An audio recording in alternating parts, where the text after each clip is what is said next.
नमस्कार। हमारे channel divine अमृत कथा में आपका स्वागत है। जय माँ शेरावाली। अब आइए सुनते हैं दुर्गा सप्तशती का 9वां अध्याय, निशुम्भ वध। राजा ने कहा, हे ऋषिराज, अपने रक्त बीज के वध से संबंध रखने वाला वृतांत मुझे सुनाया। अब मैं रक्त बीज के मरने के पश्चात क्रोध में भरे हुए शुंभ व निशुम्भ ने जो कर्म किया वह सुनना चाहता हूँ।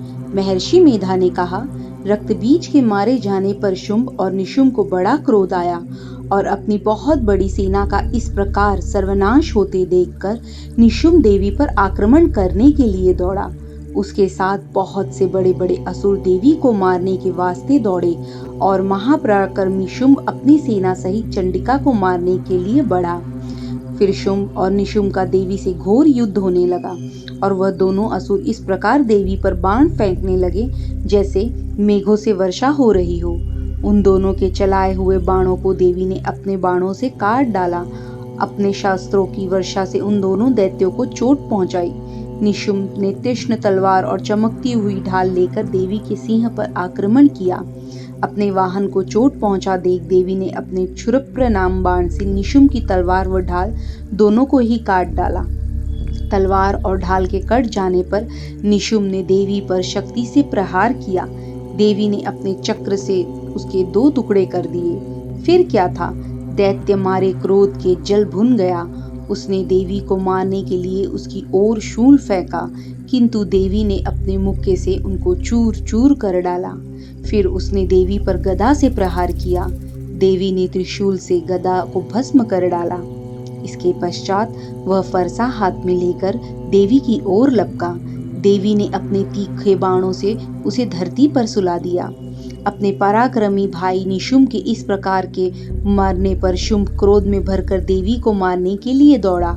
वह रथ में बैठा हुआ उत्तम आयुधों से सुशोभित अपनी 8 बड़ी बड़ी भुजाओं से सारे आकाश को ढके हुए था। शुंभ को आते देख कर देवी ने अपना शंख बजाया और धनुष की टंकोर का भी अत्यंत दुस्सह शब्द किया।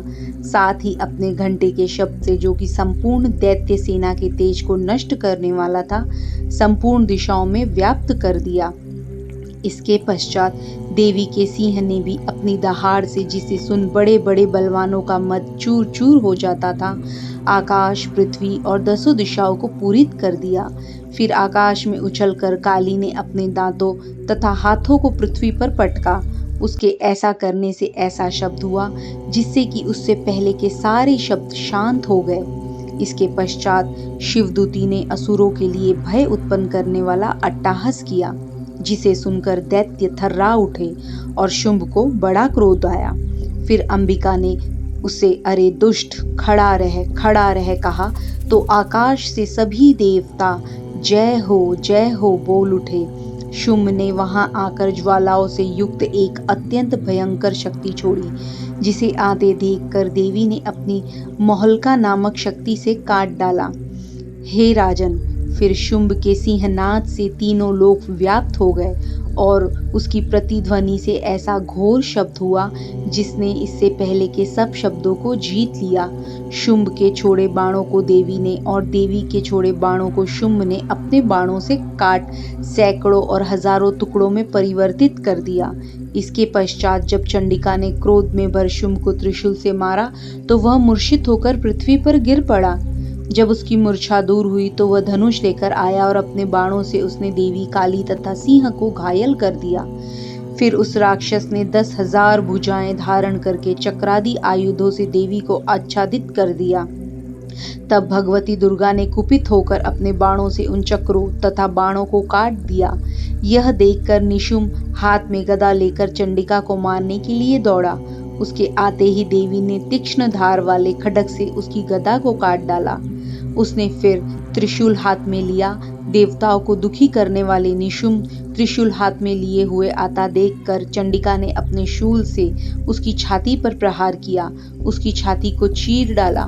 शूल विदीर्ण हो जाने पर उसकी छाती में से एक उस जैसा ही महापराक्रमी दैत्य, ठहर जा ठहर जा कहता हुआ निकला। उसको देखकर देवी ने बड़े जोर से ठहाका लगाया। अभी वह निकलने भी न पाया था कि उसका सिर अपनी तलवार से काट डाला। सिर के कटने के साथ ही वह पृथ्वी पर गिर पड़ा। तदनंतर सिंह दहाड़ दहाड़ कर असुरों का भक्षण करने लगा और काली शिवद्युति भी राक्षसों का रक्त पीने लगी। कौमारी की शक्ति से कितने ही महादैत्य नष्ट हो गए। ब्रह्मा जी के कमंडल से जल से कितने ही असुर समाप्त हो गए। कई दैत्य माहेश्वरी के तीक्ष्ण से विदीर्ण होकर पृथ्वी पर गिर पड़े और वाराही के प्रहारों से छिन्न भिन्न होकर धराशायी हो गए। वैष्णवी ने भी अपने चक्र से बड़े बड़े महापराक्रमियों का कचुम्बर निकालकर उन्हें यमलोक भेज दिया और ऐन्द्री से कितने ही महाबली राक्षस टुकड़े टुकड़े हो गए। कई दैत्य मारे गए, कई भाग गए, कितने ही काली शिवदूती और सिंह के भक्षण कर लिए। इस प्रकार श्री मार्कंडेय पुराण में सर्वानिक कथा के अंतर्गत देवी महात्म्य में निशुंभ वध का 9वां अध्याय पूरा हुआ।